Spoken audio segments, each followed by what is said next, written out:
Hello everyone and welcome back to my YouTube channel. This is going to be a tutorial on doing a basic overlay for a senior session or otherwise something like this or a larger than life version.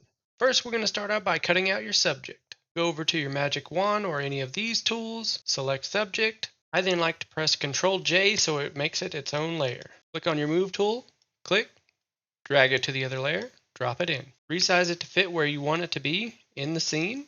Double click. You're going to want to select overlay and then turn the opacity down just a little bit. Since we have these layers going, I'm going to show you that I also removed these two little distractions. From here, what I would do is make a new masking layer and then just cut out what you don't want. Looks good, but we can make this look better. So by doing one on a bigger wall, it makes it seem like he's larger than life. So doing one on a bigger wall is definitely the way to go for this type of shoot. So you're going to want to do the same thing. Just click your move tool, drag it onto the layer, drop it in, put it where you want it to be, and then just do the same thing over again. Overlay, turn the opacity down to taste, and then just cut out what you don't want with your layer mask. This part doesn't have to be perfect, but you can make it perfect if you want. And there it is. That's how you put an overlay onto a wall with your subject in the foreground. If you have any questions, just let me know. Like, comment, subscribe. Make sure you comment down below on what you want to see next.